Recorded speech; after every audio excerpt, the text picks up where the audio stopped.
Hello, A pushers. Welcome back. This is Chapter 6, the Constitution and the New Republic. Okay, highlights. So we are picking up with forming new government. If you remember, the last thing we talked about was Annapolis, a meeting in Annapolis, try to fix the weaknesses in the Articles of Confederation. That failed, and they're on to Philadelphia to draft a new constitution. So, and once we have a constitution, now it's the debate between the Federalists and the Republicans. Okay, so framing new government, the weak central government, if you remember, coming off the experience of the king, they purposely created a weak central government. Okay, the Articles of Confederation gave power to the states, but they did have some basic needs. They needed a simple tax plan. They needed protection from Native Americans. They needed pensions for the Revolutionary War vets, and they needed to be able to protect themselves from the mob. And so when they met in Annapolis, if you remember, only 5 states actually sent delegates, and so that's where you get Alexander Hamilton. Calls for a meeting in Philadelphia the following spring to draft a new document. Okay, and so he was an advocate of strong national government, believed that you just needed a strong national government and we shouldn't be fearful of it. Okay, so when they get to Philadelphia, a couple things here. So Philadelphia, the attendees at the Constitutional Convention, it was once described as the well-bred, well-fed, well-read, well-wed. And so what that means, it's the elite white males. They had a guard posted at the door. They had the windows nailed shut so no secrets would leak out, because they felt like if it came out in pieces, then it would die before it even was finished.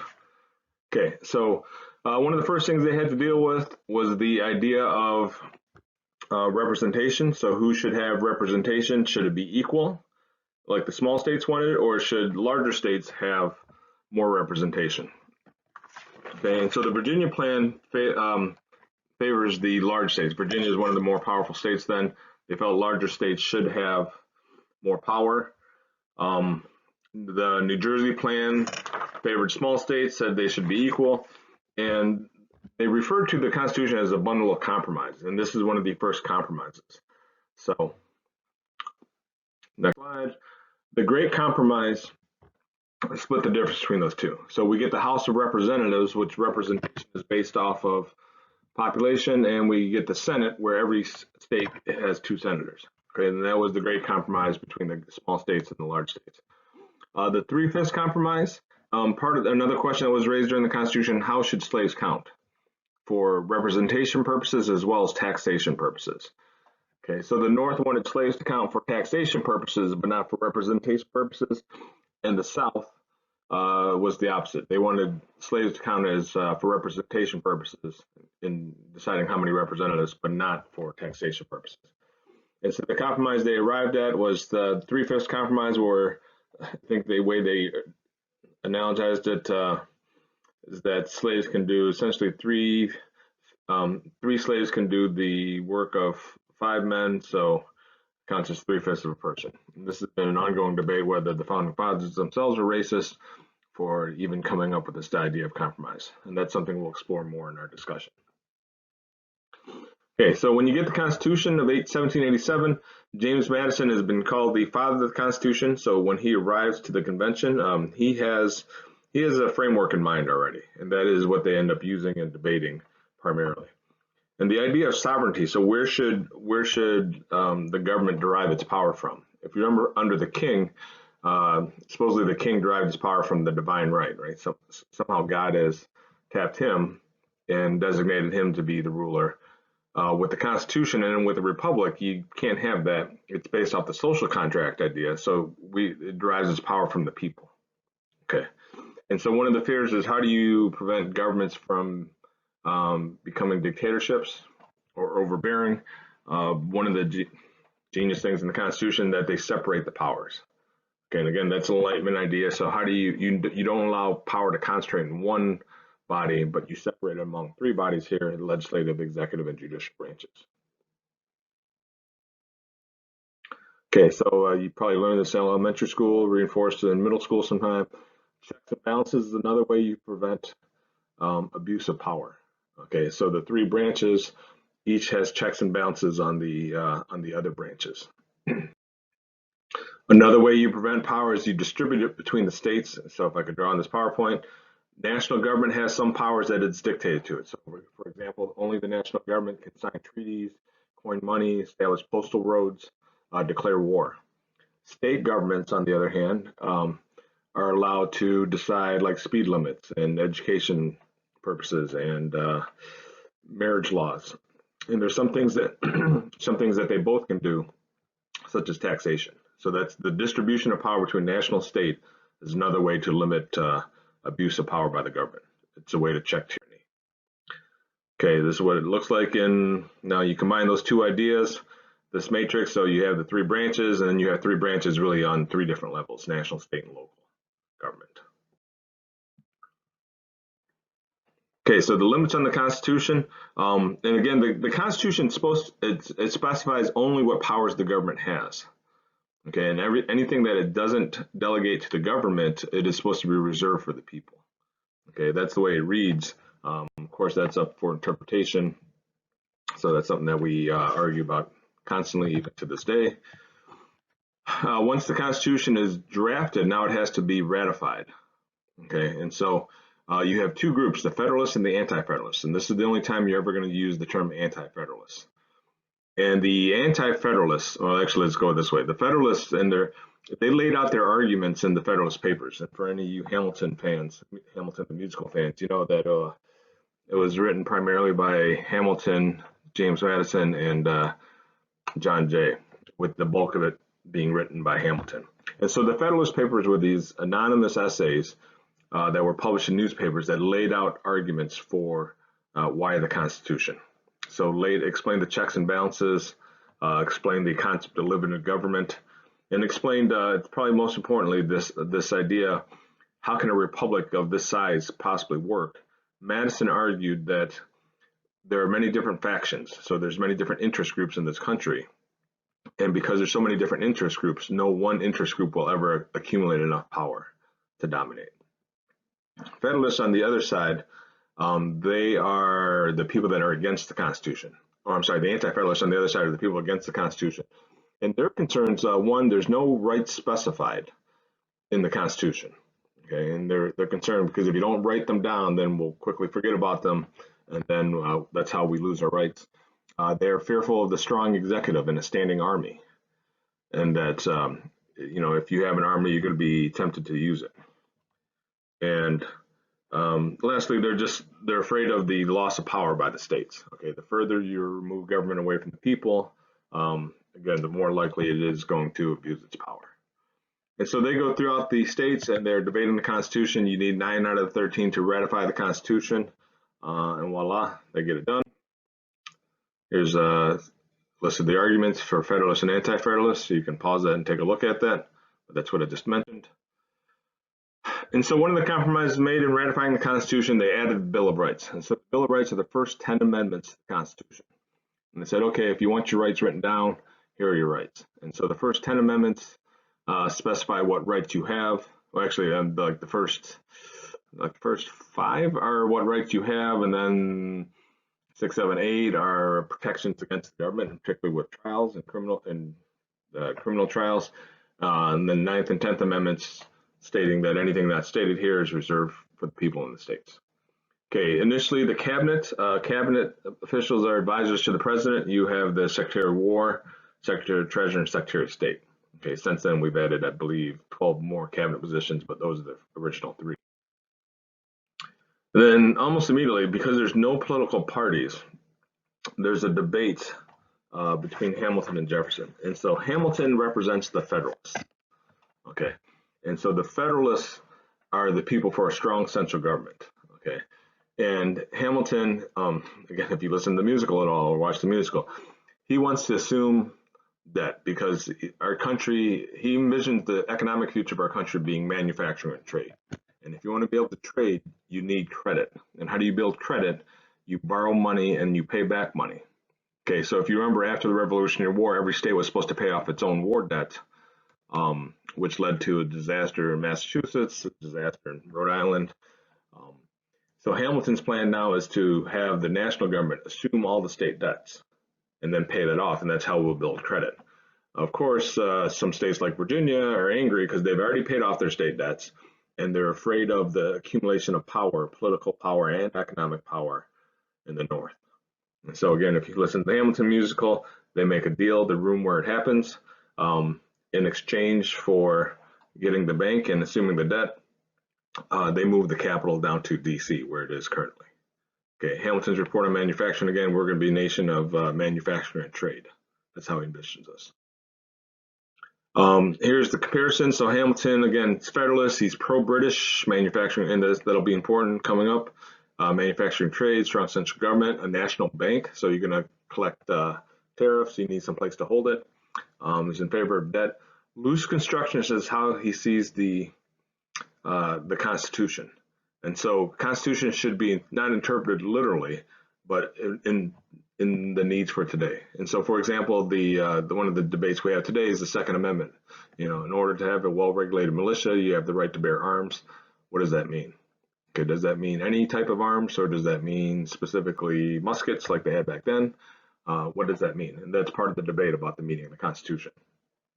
Jefferson, on the other hand, he is a Republican. He's pro-French. He envisions an agricultural future. We're going to be a nation of farmers. Okay, because we're going to be a nation of farmers and villages, you don't need a strong central government. You can have a weak central government. He's against the bank, against the debt. And all this kind of fits together because this is like bigger government. Okay, and he's for weak central government. He's a strict constructionist. So you should interpret it.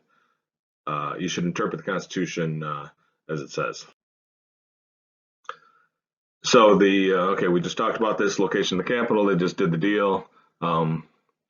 They moved, in exchange for creating the Bank of the United States, they moved the capital down to D.C. And literally, it's Madison, Jefferson, and Hamilton that make the deal. That's where the room where it happens. Okay, so you get the federal. And technically, there are no political parties. Okay, Washington was against political parties. He thought you would think only in terms of your party, not what's best for the country. But despite that, we have the Republican Party led by Jefferson and James Madison. And ironically, James Madison he was a Federalist during the Constitution ratification debate. Now he's become a Republican.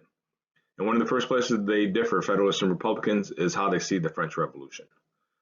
Okay, and the Federalists see the Revolution as dangerous, as tyranny breaking out.